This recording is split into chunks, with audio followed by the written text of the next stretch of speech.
If you don't know where you come from, if that's being called into question, it becomes very difficult to know where you're going. And that's why I think the culture war, at the moment, not always, is logically prior to the other issues you mentioned.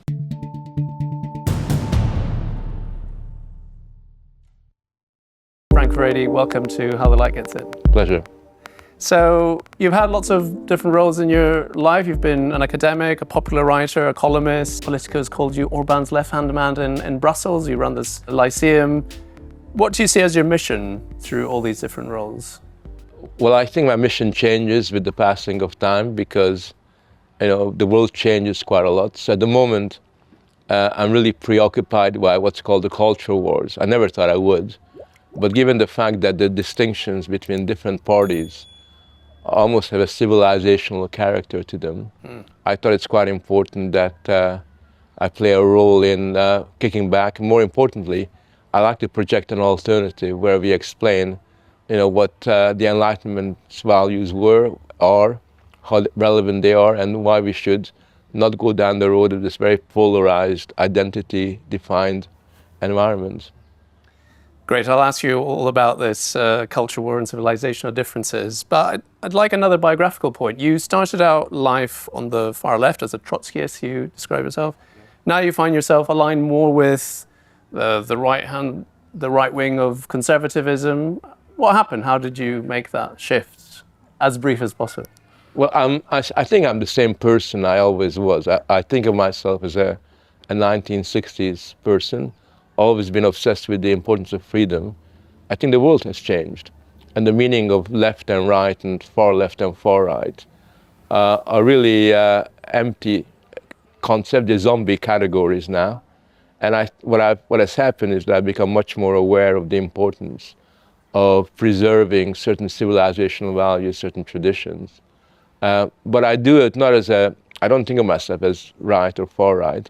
I think of myself essentially as having fairly strong classical liberal humanist sort of aspirations, and the way that's expressed today is often called right wing, but that's their problem, not mine. So you don't feel like the position you find yourself in ideologically is, in your mind, a right wing ideological position? No, I don't. I mean, like I said, the right and left means something very, very different. What do you think they mean today? What do you think the right means today? Well, that is a very, very good question, but if I can tell you who I am. So when it comes to family, tradition, history, I'm fairly conservative, socially conservative. When it comes to individual freedom, individual choice, autonomy, I'm libertarian, very liberal. When it comes to socioeconomic issues, especially looking after society, especially looking after people who are poor or whatever, I feel fairly social democratic, because I think we have a responsibility to look after our community. Now, in the old days, that would have been, a schizophrenic position to take, but to me, it's a natural, organically linked kind of way of looking at the world. So, I mean, you described these culture wars earlier in terms of a civilizational clash, sort of almost of existential level importance about the West. Yeah. And I mean, some people might say, well, isn't this a bit of an exaggeration given that the West survived Stalinism, it survived Nazism in the 20th century, much more extreme ideologies, one might say. So what would you say to that? Well, what I would say is that when I was a Trotskyist, the difference between me and Margaret Thatcher, which were quite considerable, is actually far less than the difference between me and the other side of the culture wars, because what they want to do is something that neither Marx nor Lenin nor Gramsci nor anyone on the left tried to do, which is to deny the history of the West and detach society from its organic relationship to the tradition of Greece, of the Renaissance, of the Enlightenment. They try to sort of nullify that. And I think that, when you look at the values that they espouse, there is nothing, I mean, they are anti-civilizational, and they themselves very often make that point quite explicit. So in that sense, these are fundamental, the battle lines are much different than they would have been when I was active in Trotskyist politics. I mean, some people that would find themselves on that side of the left, the woke, so-called woke left, would argue that they're not really rejecting Western civilization. They're actually using some of the key elements of that tradition. So things like self-critique, things like skepticism towards authority. These are Enlightenment values. These are values that go all the way back to Socrates. If we think of Socrates back in the Athenian kind of context that he lived in, he would probably be considered someone who was anti-civilization, anti-Athenian, radical, which is why they put him to death. So what do you see as being so anti-Western about the left? Well, take your example, skepticism, which I'm a big fan of. I think skepticism is an essential component of intellectual thought. But as you know, today, skepticism is almost always used negatively. So you have, Euroscepticism, you have climate skepticism. I mean, whenever skepticism is used, there's some negative characteristic attached to it. And if you're skeptical about transgender ideology, or you're skeptical about what they say, that is seen as a cultural crime. And the fact that your views might be questioning them is somehow seen as something that should be suppressed, that you can't really say those things. So I remain very much on that side. But the one point you're very right on is that they're using certain Western intellectual or philosophical approaches to attack the West, which is normal. I mean, almost all the important critiques of Western culture come from within the West itself. Even Putin's Russian nationalism is actually a Western, sort of reaction to the West itself. But what they are doing at the same time is contaminating the whole legacy of Western civilization. And I can give you loads of examples. Every single figure in the Western canon is either a racist or a homophobe or something like that. It's almost impossible to find any individual who's got any redeeming feature in their eyes. Well, I mean, again, to sort of play the other side, wouldn't they say that, well, all that's happening with these canonical figures and these sacred texts, the Bible, Plato's complete works, by the way, things that are continued to be studied very deeply at universities around, the UK and America and everywhere. All that's happening is there's a reinterpretation of these texts based on, the current cultural context, something that probably happens throughout history. We revisit these texts for a reason because we find different things in them at different periods of time. So isn't that what's happening now? Well, I think that's quite legitimate to rethink and re-examine old texts.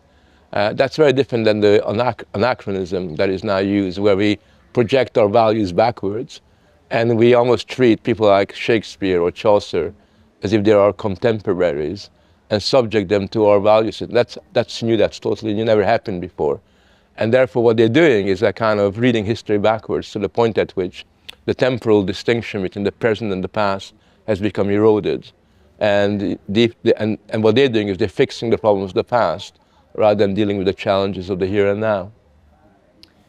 Do you think that's what's happening in terms of the problems of the here and now? Because again, someone might say, well, the problems of the here and now are to some extent because, our culture has taken these ideas as being absolute. They've been taken as kind of authoritative. And again, all they're doing is questioning them, being skeptical towards them, saying, well, maybe, not every single Western philosopher was right about things, and maybe they did hold some views which are abhorrent and we need to reevaluate them and rethink them. Well, yes and no. I think that when you said earlier on people are studying the text, they're not so much studying the text as studying the behavior of the authors of those texts. So someone like Hume or someone like Immanuel Kant are being sort of attacked, not because of the fact that these people have read a discussion around the categorical imperative, or they basically discussed Hume's writings of skepticism. They basically are taking certain statements they made en passant about certain things and attacking them for their kind of behavior. So one of the tragic things in universities is that we don't really delve into the text, which is what they should be doing, really going into the text and subjecting it to a critical analysis.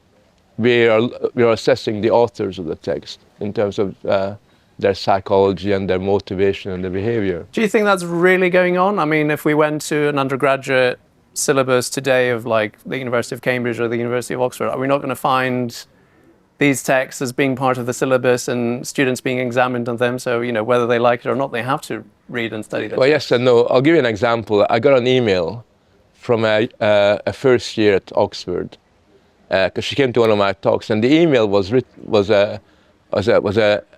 contained another email from her tutor taking a Chaucer course, first year Chaucer course. And the email basically said that, Chaucer is a problematic individual, we know very, very clearly that he was a misogynist and a whole long list of cultural crimes. But nevertheless, despite all these things, which I want you to be aware of, it's quite important that we study the text. Mm-hmm. Now, what he's really saying is that, rather than you discovering for yourself what you think of Chaucer, I'm telling you that he was a bad boy in this and that kind of a way. And I think that's happening in Oxford and Cambridge, the West universities, where essentially what you're doing is you're putting Chaucer on a political trial, as if, as if a contemporary inquisitor has got the moral authority to kind of basically target him. So I think that literature has changed, and I think philosophy has changed, because once you begin to decolonize all these subjects, then what you're interested in is the political project of decolonization rather than an investigation of what's imminent in those subjects. But what you call decolonization, or has been talked about as decolonization, some people would argue is nothing but a sort of democratization of the curriculum, right? So opening up to more voices, thinkers that had been excluded in the past for reasons that are not to do just with the merit of their ideas, but for cultural reasons. Isn't that what's happening? We're expanding the number of people that we're reading rather than just reading the Greeks and the Germans. Now people read texts from other cultures as well, other civilizations that perhaps, when I was an undergraduate, we would never have come across. Well, I think decolonization has different dimensions. One is you want people to be read who you think are more important or just as important as Plato, Aristotle. Well, good luck with that. And at the same time, what you also have is the attempt to spoil the reputation of the people that are in the canon. So the principal driver of decolonization is not so-called the celebration of the overlooked women philosopher or the overlooked African philosopher, but rather to take down people who are really quite important in philosophy, a peg or two. And if you look at the number of books that are now written, Shakespeare is a very good example. You think Shakespeare was just the father of white supremacy, and his plays are subjected to the most ridiculous critique, where Macbeth is now, the darkness in Macbeth is seen as an attempt to pathologize black people. The three witches are seen in a most weird kind of way as an attempt to racialize, kind of to produce a racialized account of all these things that are happening. And that's what decolonization has done. It's kind of projected backwards, it's reinterpreted, well, it's kind of rewritten the past in a sense of reading history backwards. And it's emptied the content of all these productions. So you talked about racism and sort of misogyny and things like that. These are ideologies that are still around, and they must have an intellectual genealogy. They must have come from somewhere, right? And Absolutely, yeah. When people point out that, well, maybe these people that we hold in high esteem, maybe some elements of these ideologies do find their origins or are part of a story that we can tell about how these ideas came to populate our contemporary culture. Isn't that something fruitful in sort of critiquing our contemporary culture and coming to terms with these ideologies today? I think it's okay to critique people that are living in the here and now, but to have a go at people that can't answer back, and therefore you are always going to win the argument, I think it's very, very cheap, because it seems to me that when I see a painting, I don't care what the painter's disposition is on various kind of issues. There are novels written by novelists who are really almost fascistic, but I really quite like them because the novel is good. Marx himself thought that his favorite author was Balzac, who was on the right, genuinely all right at that particular time. He didn't say, "Oh yeah, Balzac, look what a horrible person he is." He said the novel is what he's produced, the art that he's done should be judged on its own merits. It's the integrity of the text that's quite important. But that's sort of separate, isn't it? Sort of. So on the one hand, you're saying, well, we can't talk about people's biographies. We should look at their work. And someone might say, okay, maybe we can separate, the artist from their art, as it were. But when it comes to the very ideas themselves, so when that people say, well, Kant's view of history was quite racist, or Hegel's philosophy of history was quite condescending towards anything that wasn't a Western civilization. That's not about their personality. That's about their work. It's about what they put forward as ideas, and surely we must be able to critique those. Well, critique them by all means. All I would say is that Immanuel Kant makes 2 or 3 statements that might be considered racist. At the same time, he argued fiercely against colonialism, and he denounced those people who try to build empires in other parts of the world. Those things that balance never exists. But more importantly, it is Immanuel Kant's universalistic vision and his view of human dignity that actually provides the intellectual resources for more sensitive critiques to be made, centuries later. So we have to have a sense of history and see that, on balance, by a very, very long shot, Immanuel Kant makes a major contribution to our ability to question oppression, to question racism, to question all of these negative phenomena. So your critique of the culture wars comes to some extent from, as you said, a sort of social conservatism or a sense of reverence towards tradition. As someone who's been part of the left in your earlier years, do you think there's a left-wing critique of culture, of the culture wars, of woke culture today? What would be a left-wing critique of it? Same as mine. I mean, in Brussels, one of the things I do is I invite what I call old school left-wing people to my events. People who are on the left, but they nevertheless have views very similar to mine, but from a different angle. You have to remember that people like Marx, Lenin, or Gramsci favored a classical education.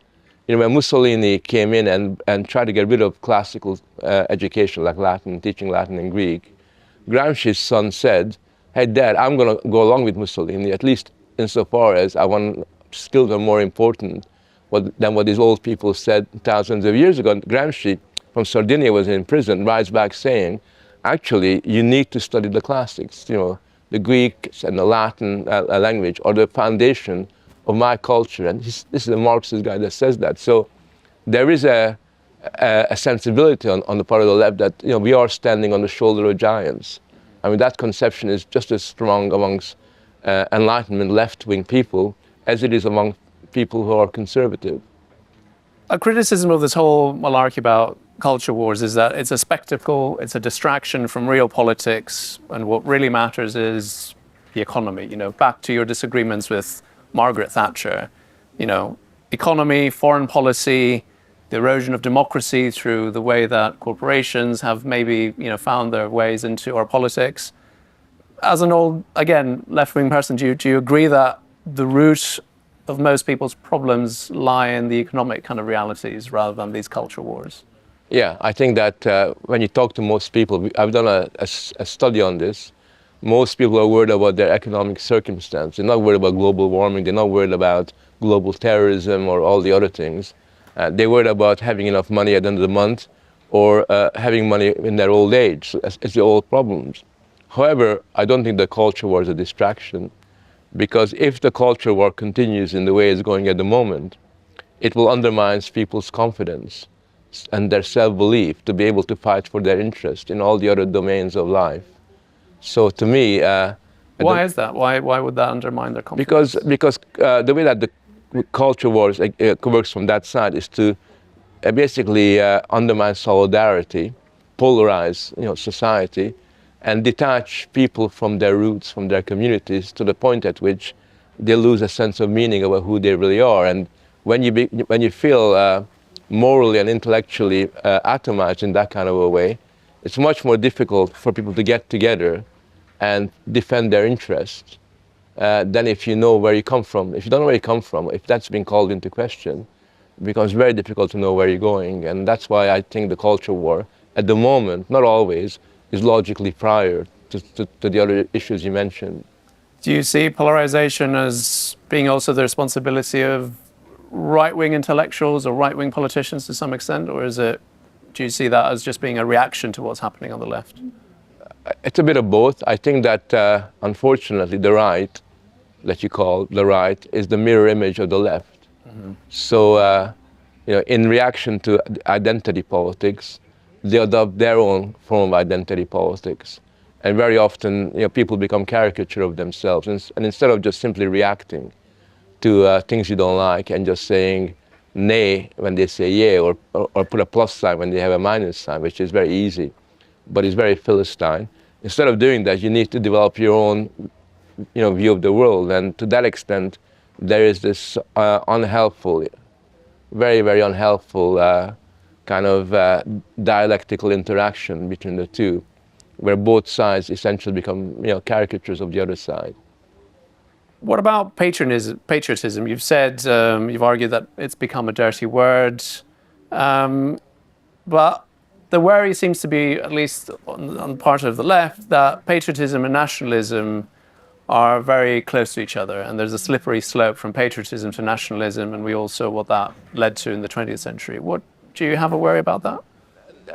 No, I think, first of all, I'm not a fan of slippery slope arguments. Okay. Because that sounds very convincing outwardly, but it's not necessarily one that can create a causal relationship between where you begin and where you end up.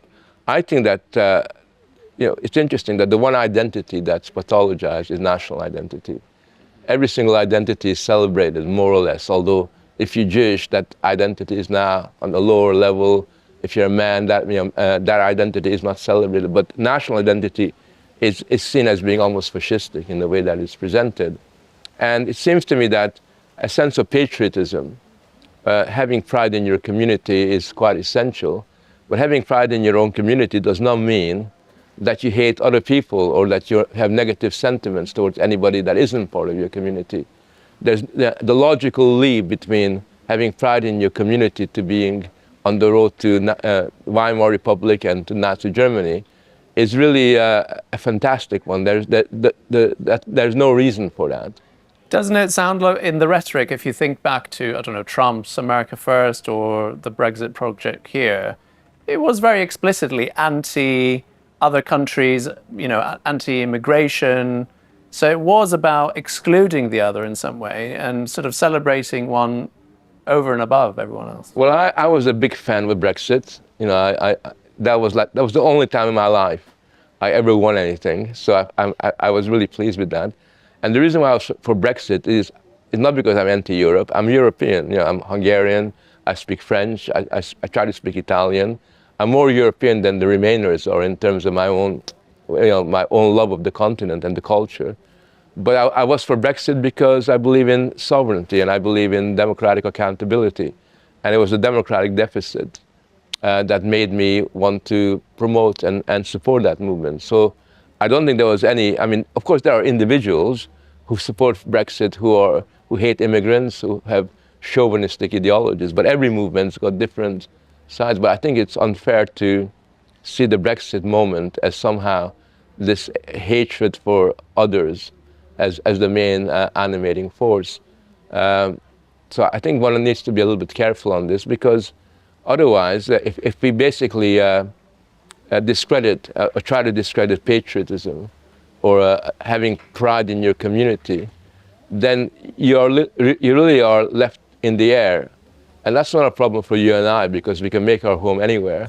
But for most people who are rooted in communities up and down England, if they become sort of almost ashamed of their national roots, which is what is often being encouraged, it does make people really scared and unable to face everyday reality. You're worried at the moment about Western civilization and what will happen to its culture. Do you think it will be still around in 2,000 years? That's a long time. I think that I say this as an individual. From my understanding of history, human beings have always managed to solve the challenges that confront them, and we've gone through some really bad times. And we made some horrible mistakes and catastrophes, But on balance, the exercise of human subjectivity has always had a very creative dimension. So if I wasn't optimistic, I wouldn't be doing what I'm doing now. Frank Furedi, thank you very much. Pleasure.